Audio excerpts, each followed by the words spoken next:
The dog's like, oh, he's a good man. I can tell by his nice energy. Your persona non grata. Thanks so much for chatting with us today about your film Red Rocket. To begin with, can you give us the headlines about Mikey? Yeah, basically he is a very dangerous, narcissistic, sociopath man-child who comes into town and wreaks havoc and is basically completely unself-aware survivor hustler. And he is a suitcase pimp. I didn't know what that was. I had to look it up, but it's in the Urban Dictionary. He basically preys upon people he could take advantage of and wants to, basically pimp people into the adult film industry, as well as small-time drug dealer. He's basically an overall piece of, can I swear? Yes, go for it. He's basically an overall piece of shit, which is fun to play. I just need a place to crash for a couple of days. What's the big deal? Mikey, go fuck yourself. All right, look, I'm gonna be straight with you. I'm an adult film actor.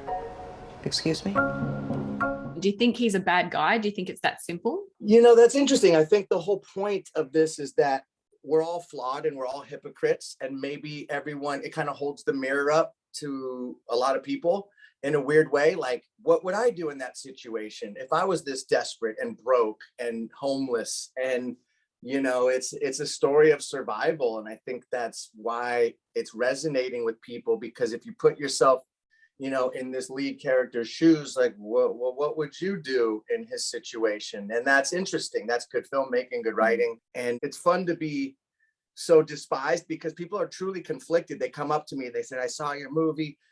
After I saw it, I needed a shot of tequila, a shower, and a cigarette. And so that's the best review response. That's good. You felt something. You wanted to go clean off after. It was that it affected you that much. And then we did something right. Probably gonna start a fire. What's your name? Everybody calls me Strawberry. You're like an extraterrestrial around here. Don't fuck with me. Not. Besides a meal ticket, what does Rayleigh, or Strawberry as she's called, represent to Mikey?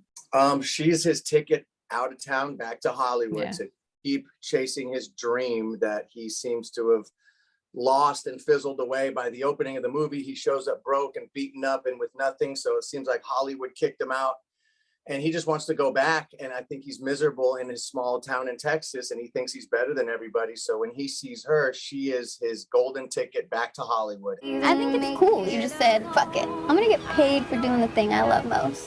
And as long as you're not hurting anybody, you do you, man. I'm not afraid to fight you. I don't give a... What the fuck? He fucker punched me. I would 100% out cardio that guy. Fuck, sorry for swearing. How much convincing did it take to do the nudie run? Oh, it didn't take any. I was actually, believe it or not, I was born naked. So for me, No kidding. nudity, and I sometimes even sleep naked. So I think nudity is very underrated. I had no problem with it. And especially because it seemed like the world was going to end at any minute last year when we were shooting this movie. It felt like really, it was COVID and it was like July, August 2020. There was all this civil unrest. Everything was just up in the air and things were so crazy that it was like kind of like I got nothing to lose. Like, I mean, I'm exaggerating when I'm saying the world's ending, but it felt very apocalyptic and dystopian and abysmal, and it just felt depressing. And it was like, all right, let's go for it, right? I'm on top of my game right now on like every single possible level. Physical stamina, my mind is sharp. I'm taking 5-HTP for serotonin in my brain. Yeah?